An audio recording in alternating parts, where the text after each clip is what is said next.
Saya pernah bikin video bidadari dalam Islam itu nggak ada. Pernah bikin video gitu? Iya, pernah bikin video kayak gitu. Terus Anda di cancel tidak? Enggak. Tidak. Saya argumentatif. Coba gimana? Bidadari dalam Islam tidak ada. Jadi seperti ini ya, Nabi Muhammad itu sering mengeluarkan pernyataan, kalau kamu sedekah maka kamu akan dapat pahala sekian. Kalau kamu kalau kamu misalkan melakukan dosa ini, kamu akan masuk neraka sekian. Tapi kalau misalkan kita telaah, sebenarnya secara tekstual banyak di antara dalil-dalil itu yang bertentangan satu sama lain. Secara tekstual. Misalkan dikatakan bahwa dosa riba yang paling ringan itu sama seperti menzinahi ibu. Padahal menzinahi ibu lebih besar dosanya daripada berzina. Dan zina itu sebenarnya adalah salah satu dosa yang paling tinggi. Jadi bagaimana mungkin dosa yang paling tinggi itu sebenarnya ada di bawah, dan di bawahnya lagi sebuah dosa yang namanya riba. Misalkan sebelumnya perlu teman-teman ketahui, jika saya mengutip perkataan ulama dari buku-bukunya, ini bukanlah suatu keanehan, justru beragama itu seperti ini ya. Orang-orang awam tuh harus seperti ini. Jadi mengutip perkataan para ulama, dalilnya apa? Fas'alu ahla zikri in kuntum la ta'lamun. Bertanya pada ahli zikri, orang yang memiliki ilmu pengetahuan jika kamu tidak memiliki pengetahuan tersebut. Orang yang memiliki pengetahuan terhadap agama itu adalah ulama. Anda, saya, guru gembul itu adalah orang awam. Maksudnya apa? Orang yang tidak memiliki kemampuan untuk berijtihad. Seorang mujtahid ya yang boleh berijtihad itu. Kita semua tidak memiliki kemampuan itu. Kau berbicara secara agama, mengenai agama dengan akal pribadi dan opini pribadi, tahunya salah, itu berdosa karena kita bukan mujtahid. Dan juga jika dikatakan ikhtilaf di dalam masalah ini, nah ikhtilaf itu adalah ulama, bukan orang-orang awam seperti kita ya. Orang-orang awam beropini seperti kita tidak akan diakui. Yang diakui oleh Islam secara menyeluruh itu ulama. Makanya ini disebut mu'tabar, yang diakui ya. Pendapat-pendapat awam ya tidak diakui karena mereka tidak boleh berijtihad ya. Oke, kembali lagi, ini contoh yang seperti itu pun dilakukan oleh Abdul Somad dan ustadz-ustadz yang lain dan juga guru-guru yang lain.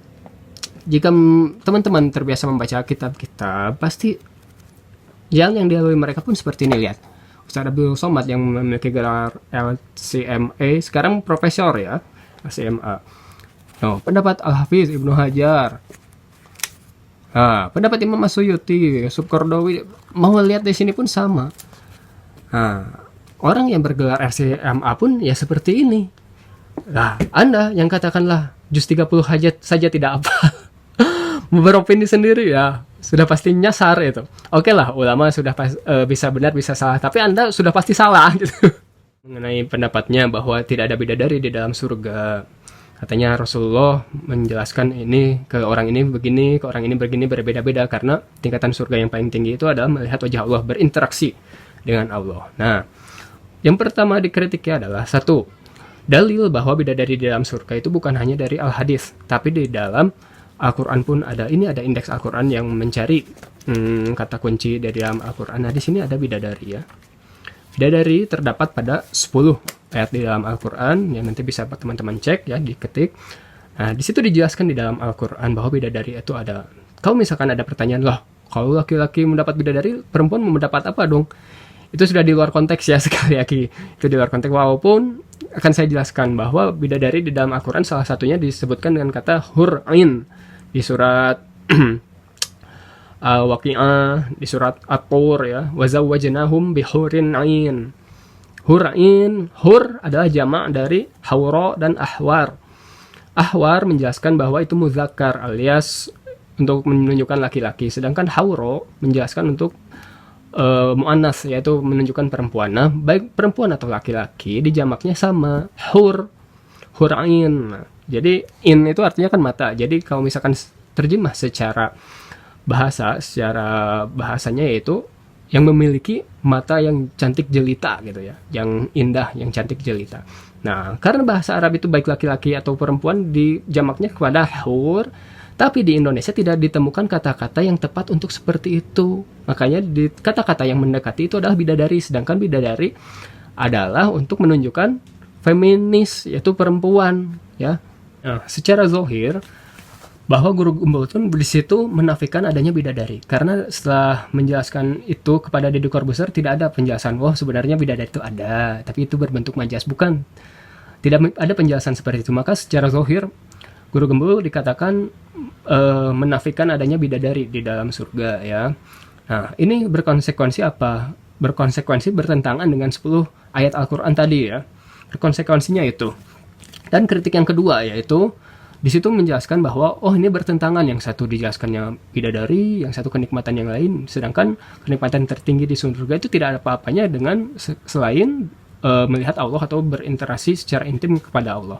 Nah, di sini apa yang jadi kesalahan? Di sini kesalahannya adalah mengeneralisir bahwa surga itu dalam satu tingkatan, yaitu melihat Allah. Padahal yang sebagaimana kita ketahui surga itu beberapa tingkatan ya. Beberapa tingkatan. Jadi tidak boleh ada pengeneralisir seperti ini ya.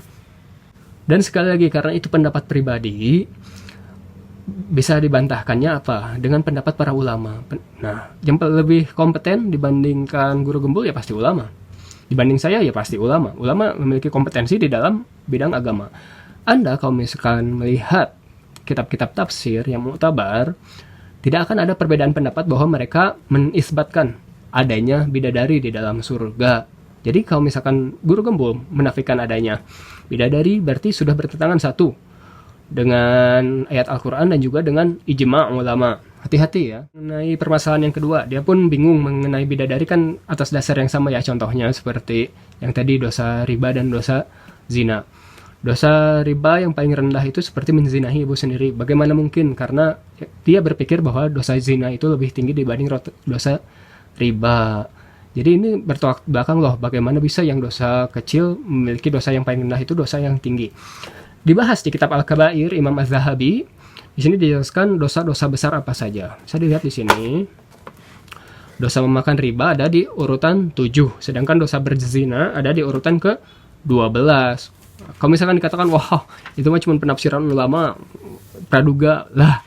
Ulama memiliki komenten berbicara seperti itu berdasarkan dalil. Lihat di Sahih Al-Bukhari dan Muslim. Jauhilah oleh kalian 7 dosa-dosa yang membinasakannya. Itu apa? Yang pertama, syirik. Lalu sihir, membunuh orang, memakan harta anak yatim, memakan riba, melarikan diri di hari peperangan, dan menuduh wanita muslimah berzina. Nah, lalu hadis yang kedua pun sama. Urutan yang pertamanya itu syirik, menyekutukan Allah, lalu mendurhakai kepada kedua orang tua. Lalu yang ketiga apa? Berdusta atas nama Nabi Muhammad SAW. Nah, di sini dosa zina tidak ada di hadis yang tadi ya, Bukhari Muslim tidak ada. Nah, makanya masuk ke dalam urutan yang lebih bawah dibanding 9 dosa tersebut. Ya, dan di sini pun dijelaskan bahwa berada di urutan ke-12. Nah, bukan berarti zina itu bukanlah dosa besar, tapi dosa kecil karena urutannya 12, bukan. Yang masuk ke dalam kriteria ini adalah semuanya dosa besar.